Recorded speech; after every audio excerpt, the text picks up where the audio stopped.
You back to our Zechariah, the prophet study. We're going to be continuing on with chapter 12 today. As I've mentioned in the previous studies, we're getting closer and closer in the prophetic timeline to Christ's second coming. What we're going to have in this particular chapter is a little bit of prophecy that we're going to see for today. There's going to be really a split here, and part of this we're going to be seeing things from the past, from the time of Christ's first coming, and then we're going to be seeing things from the present, things that we're seeing right now taking place and that will be taking place in the very near future. And so let's go ahead and get on chapter 12 of Zechariah. It says, "The burden of the word of the Lord for Israel. Thus saith the Lord, which stretcheth forth the heavens, and layeth the foundation of the earth, and formeth the spirit of man within him." And I love that first verse. It's basically laying out, this is who's speaking.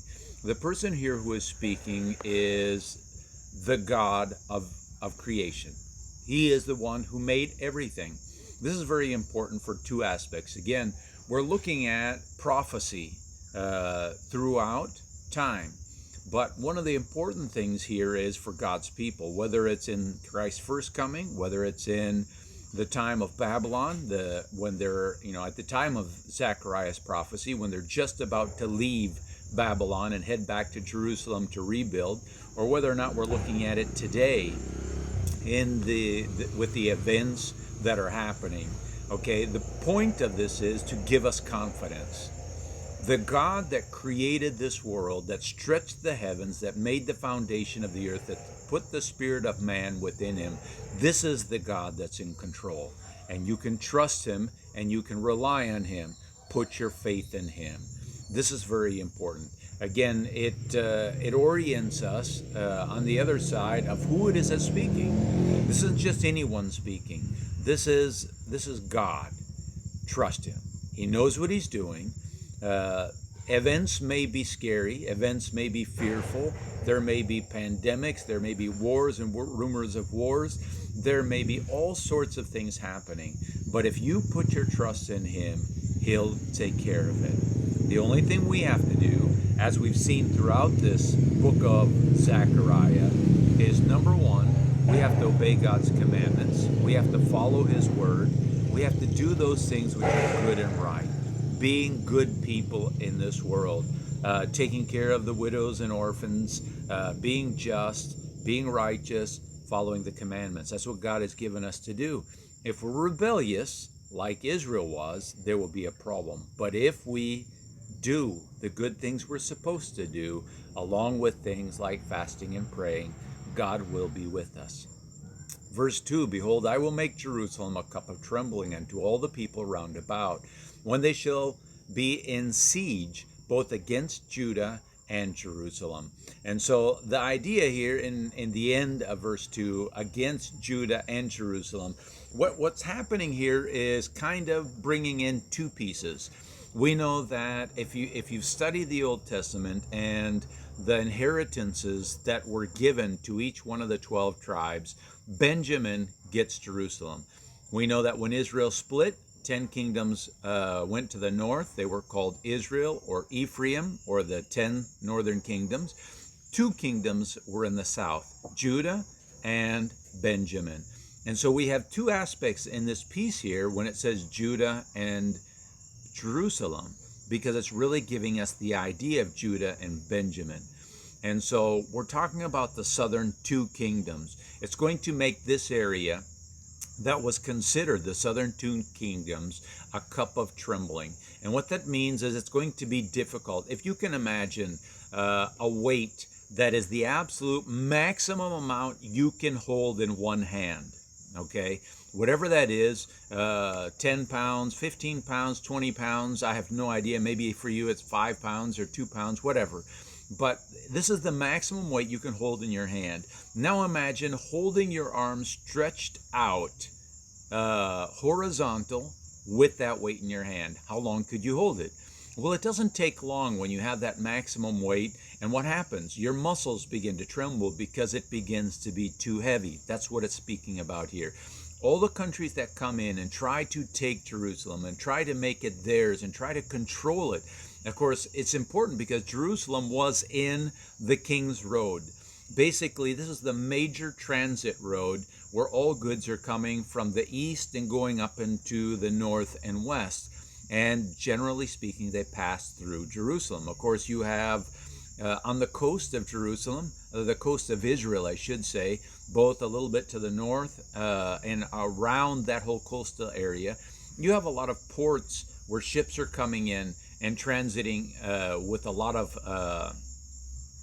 products and whatnot. And so this is a primary spot in between two different areas of the world. And so many would try to hold it, but it would always be this cup of trembling. Verse 3, and in that day I will make Jerusalem a burdensome stone for all the people. All that burden themselves with it shall be cut in pieces, though all the people of the earth be gathered together against it. And so, again, he compares it to this burdensome stone, this weight that is it's just heavy to carry. If you decide to carry it, it will be heavy. And all those who decide to carry it will be cut into pieces. Very important. Now, we actually have a list. We know in the Old Testament there were up to 7 different nations that at any one time controlled Jerusalem. I've listed here in my short list just the primary ones that we can focus on. 1, Syria came against Jerusalem in 701 BC, and of course Syria fell in 612 to 609 BC. Then Babylon came against Jerusalem in 597 and 587 BC. Those are approximate dates right now based on the history that we have.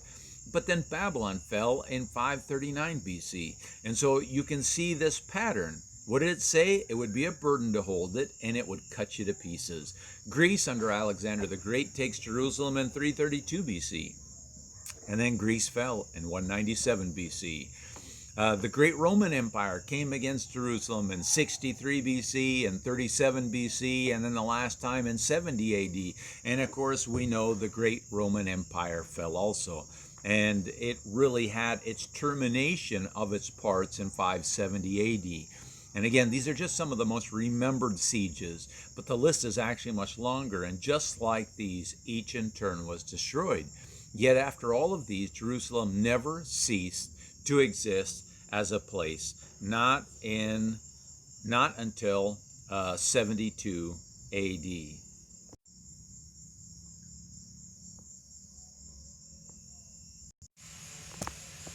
And so continuing at verse 4, in that day, saith the Lord, I will smite every horse with astonishment, and his rider with madness, and I will open my eyes unto the house of Judah, and I will smite every horse of the people with blindness. And the governors of Judah shall say in their hearts, the inhabitants of Jerusalem shall be my strength, and the Lord of hosts their God. In that day will I make the governors of Judah like a hearth of fire among the wood, and like a torch of fire in a sheaf. And they shall devour all the people round about, on the right hand and on the left. And Jerusalem shall be inhabited again in her own place, even in Jerusalem.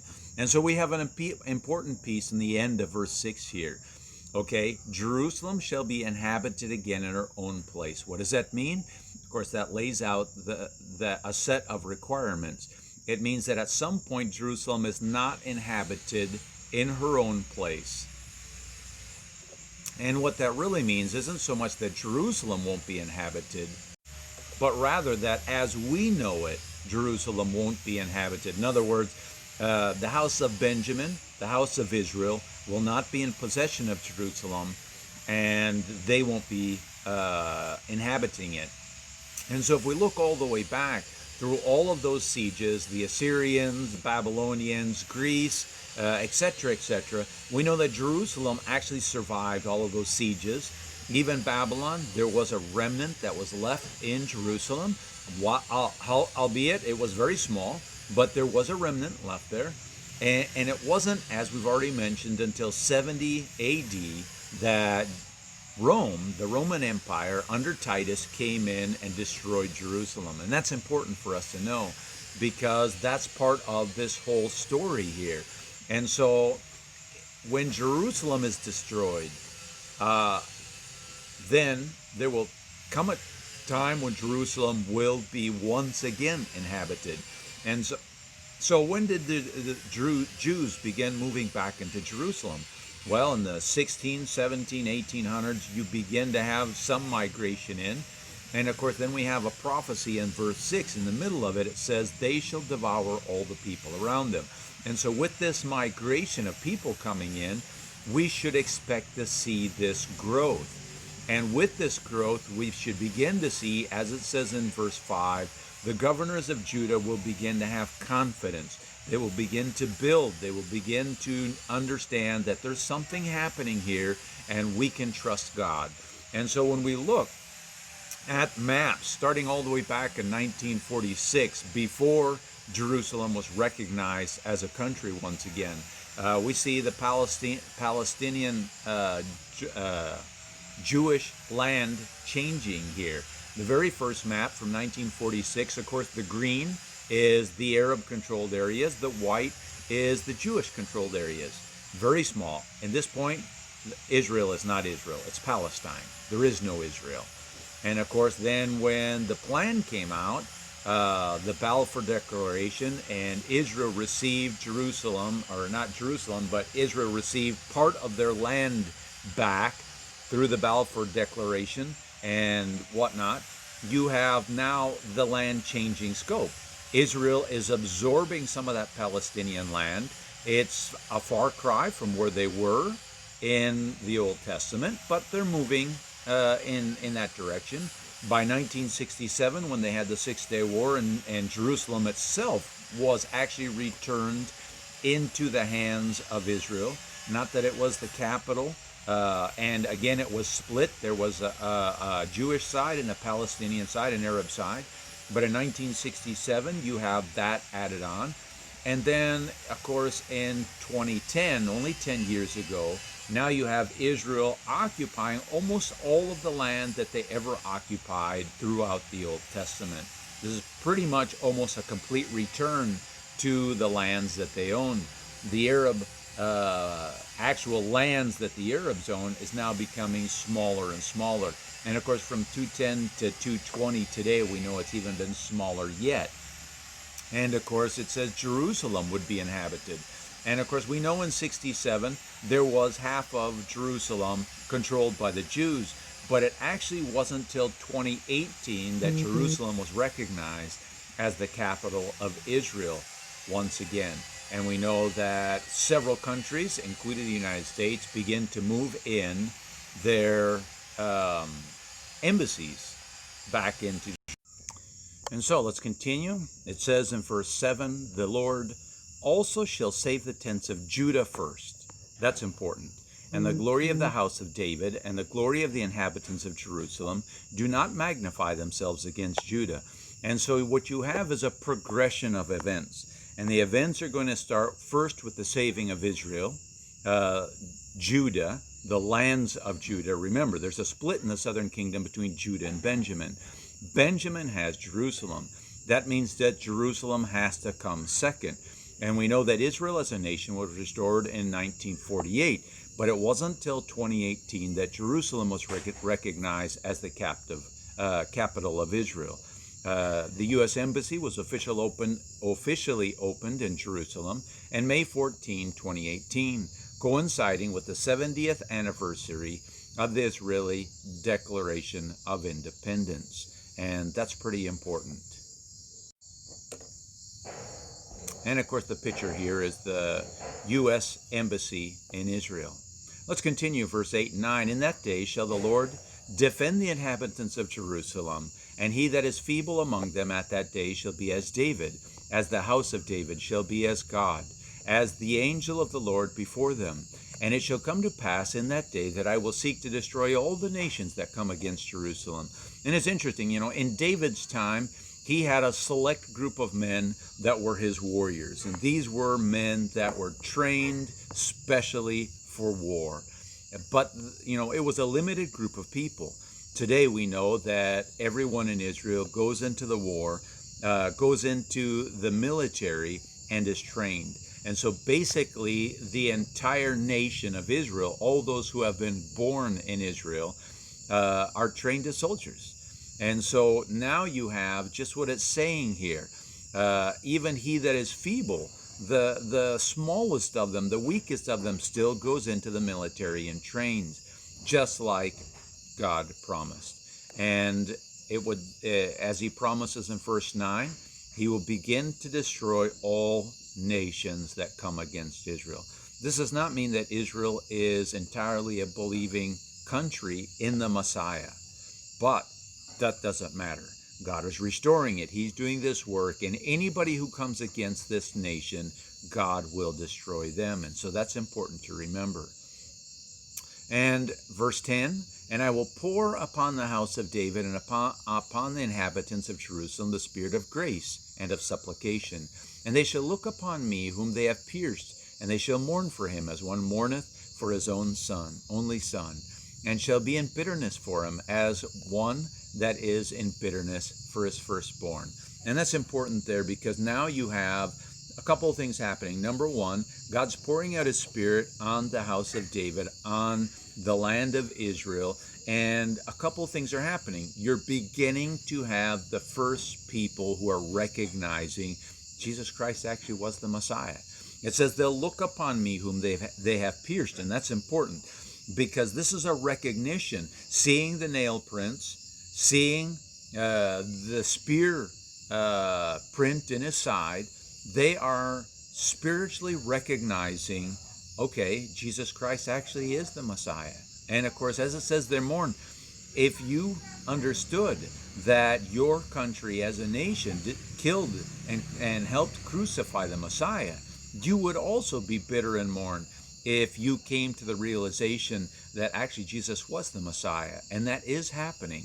And as you can see in the images here, I have the cover of a book here. It's called The Rabbi Who Found the Messiah. And this is an elderly gentleman. He's now passed on. But when he died, he left a sealed envelope with his family. And he says, 1 year from my death, open this envelope. And so they did. And they did it because he was an esteemed rabbi, recognized. His own son is also a rabbi. They opened this letter on live television and read it right there on live television. After they had done so, they were very repentant of having done that.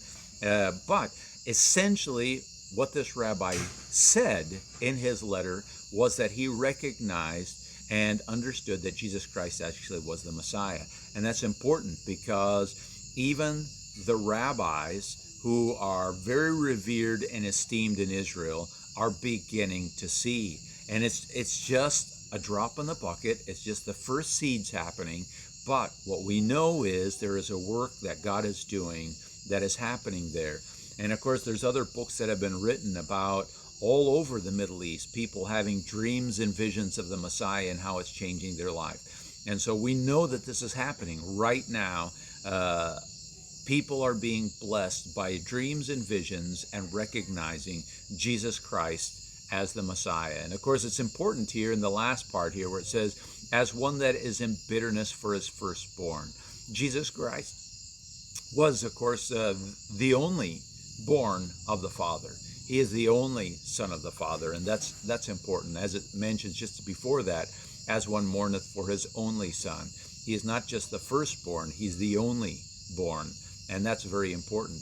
Even though he was born of Mary and Joseph accepted him as his son, and between Mary and Joseph, Jesus becomes part of the line of David, the line of kings, and so therefore he gets that kingship through birth. But more than that, he is the only born of the Father. And so let's continue. Verse 11, in that day there shall be great mourning in Jerusalem, as the mourning of Hadadrimmon in the valley of Megiddon. The mourning would be like a great nation mourning that gripped everyone, like they experienced by the death of Josiah, who was slain in Hadadrimmon, a city and also a valley in Megiddon. This makes solid sense, as Josiah was the last hope of a declining kingdom. And we have that story in 2 Chronicles 35, 20 through 27. And it's true.